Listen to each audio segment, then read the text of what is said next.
কিন্তু না না, সে রোজা রাখলো, মনের সাথে সে জিহাদ করলো, সে কি করলো, লড়াই করলো, সে নিজেকে গুনাহ থেকে বাঁচালো, পাপ থেকে বাঁচালো। আমার আল্লাহ বলেন বান্দা রে, তার ঠিকানা কোথায়?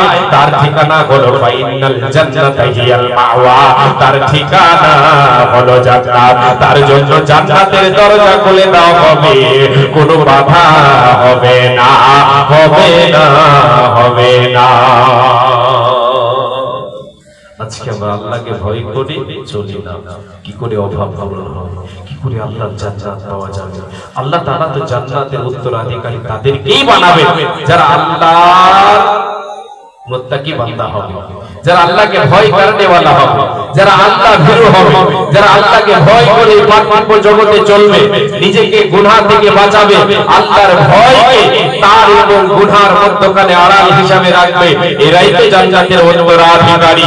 আল্লাহ তাবারক ওয়া তাআলা বলেছেন তিলকাল জান্নাতুল লাতী নূরিতু মিন ইবাদিনা মান কানা তাকিয়া। আল্লাহ তাআলা বলেছেন জান্নাতের উত্তরাধিকারী আমি তাদেরকে বানাবো আমার বান্দাদের মধ্য থেকে যারা মুত্তাকি, আমার বান্দাদের মধ্য থেকে যে মুত্তাকি পরেজগার, যে আল্লাহওয়ালা, আল্লাহ ভীরু, তাকে জান্নাতের উত্তরাধিকারী বানাবো, জান্নাতের মেহমান, জান্নাতের ওয়ারিস হবে সে। তাহলে আল্লাহর ভয় যদি অন্তরে আমার আপনার থাকে, ইহকালে আল্লাহ তাআলা বরকতের দরজা খুলে দেবে, আর পরকালে আমার আপনার জন্য জান্নাতের দরজা খুলবেন। এই আল্লাহর গোলাম, এ মা আমার বোন, শুধু আমার আপনার উপার্জনে নয়, হাড়িতে গাড়িতে বাড়িতে ছেলে মেয়ে সব কিছুতে বরকতের দরজা আল্লাহ খুলে দেবেন, বরকত দেবেন। আল্লাহর উপরে পরিপূর্ণ আমাকে আপনাকে আস্থা রাখতে হবে, ভরসা রাখতে হবে। কার উপরে? আল্লাহর উপরে পরিপূর্ণ ভরসা রাখতে হবে।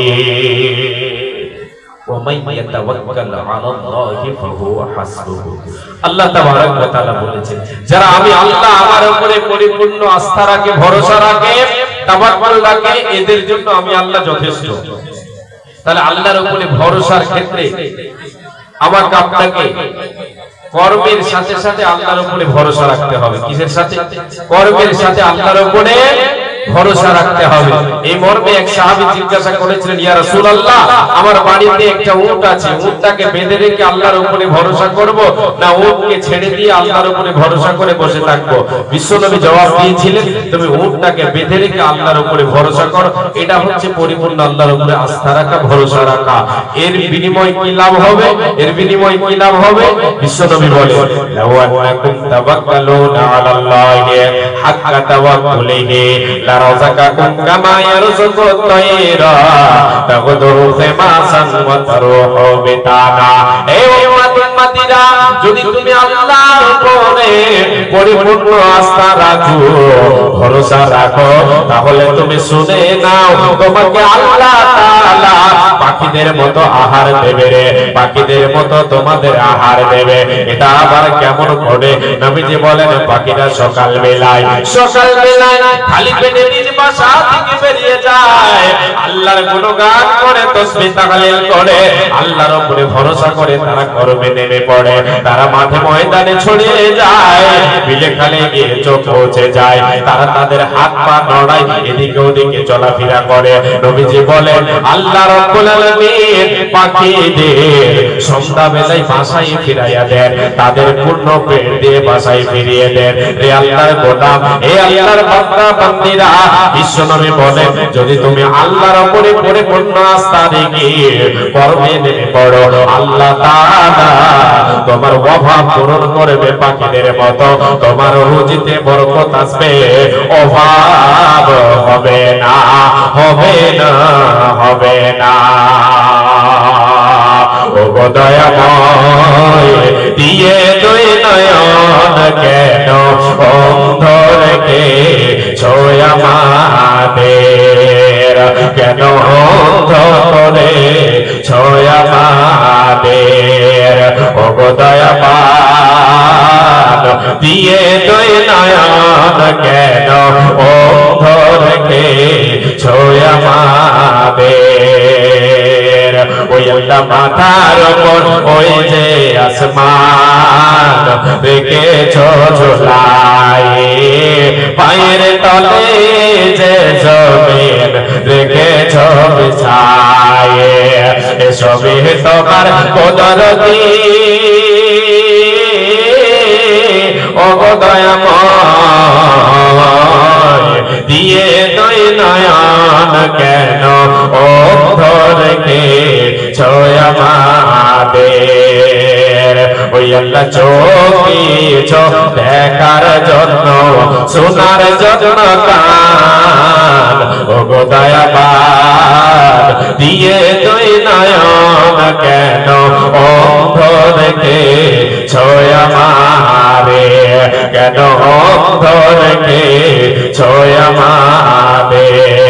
ওই আল্লাহ গাছপালা তরুলতা, তুমি বুঝো সবার ব্যথা, বুঝো গো আমাদের ব্যথা, ও গো দয়াময়, দিয়ে দুই নয়ন কেন অন্ধ রেখেছ আমাদের। আল্লাহর উপরে ভরসা করে মনের ব্যথা আল্লাহকে বলে, আল্লাহ তাবারক ওয়া তাআলা অভাব পূরণ করবেন ইনশাআল্লাহ। সবাই জোরে বলেন ইনশাআল্লাহ। এবার আগে চলে, আমি পরিস্থিতি দেখে কিন্তু শর্টে নিয়ে যাচ্ছি। নাম্বার 3, রুজিতে বরকত আসবে, জান্নাতের দরজা খোলা হবে আমার আপনার জন্য।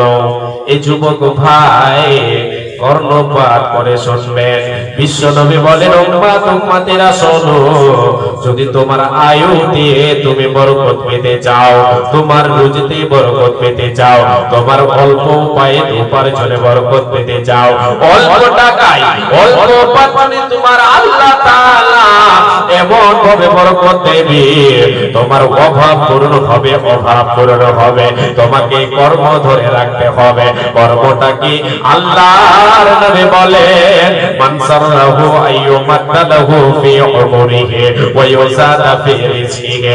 আল্লাহর নবী বলেন, রে উম্মত উম্মতিরা, তুমি যদি চাও যে আল্লাহ তাআলা আমার আয়ুতে বরকত দিও, আমার জীবনে বরকত দিয়ে দাও, আমি বরকত পেতে চাই, আমার আয়ুতে বরকত পেতে চাই এবং আমার রুজি রুটিতে বরকত পেতে চাই, নবীজি বলেন, ফালিয়াতাবাররা ওয়ালিদাইহি, এ উম্মত উম্মতিরা, তোমার বাড়িতে বৃদ্ধ পিতা বেঁচে আছে, তোমার বৃদ্ধা মাতা বেঁচে আছে, এই তোমার মা এবং বাবা তোমার সামনে আছে বেঁচে, এদের সেবা করো, এদের দেখভাল করো, এদের সঙ্গে সৎ ব্যবহার করো, এদের মুখে আহার তুলে দাও, এদেরকে খাবার দাও, এদেরকে ভালোবাসো।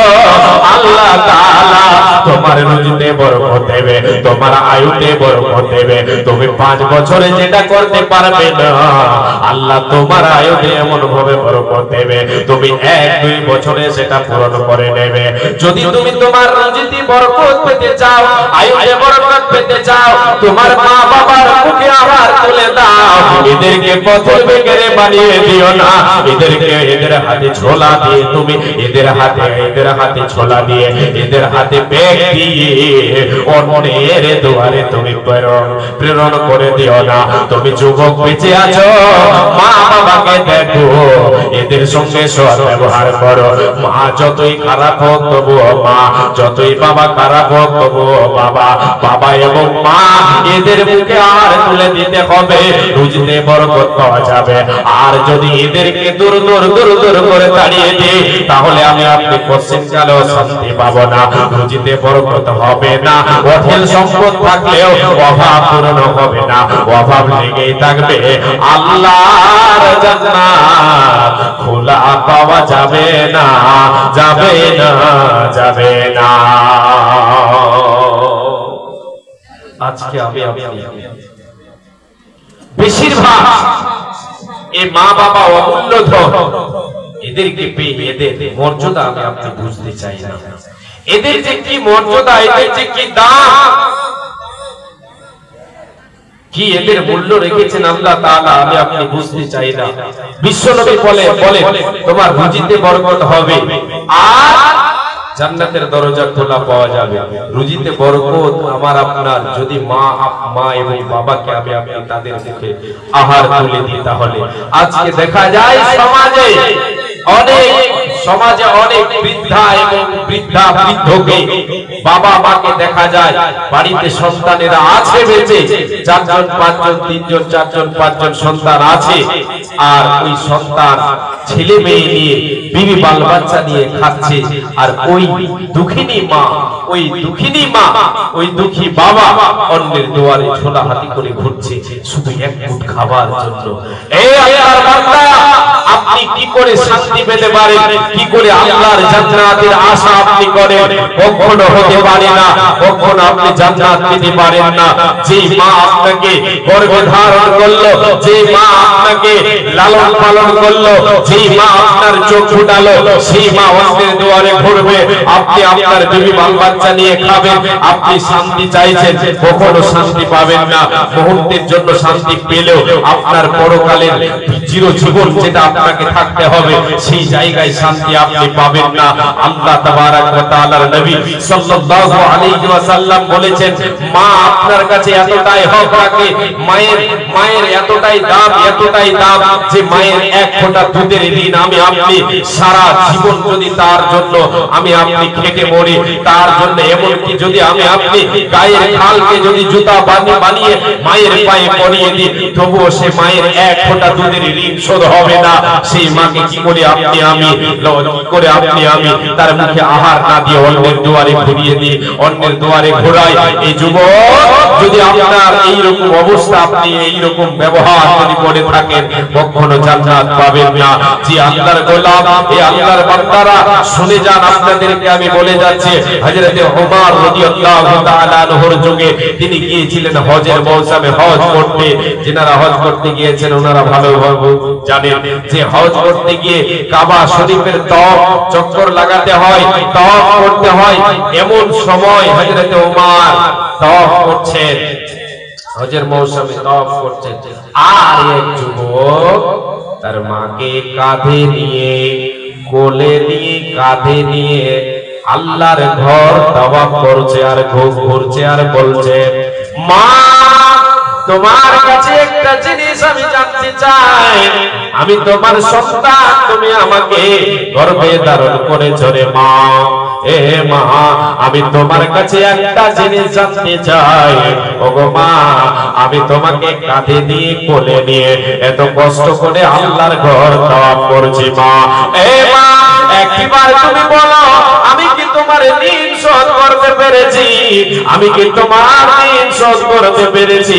এই ভাষাটা যখনই, এই ধ্বনিটা যখনই ওমরের কানে পৌঁছালো, হযরতে ওমর রাদিয়াল্লাহু তাআলা আনহু এই আওয়াজটা যখনই শুনতে পেলেন, যুবক তার মা কি বলছে, মা গো, আমি কি তোমার ঋণ শোধ করতে পেরেছি?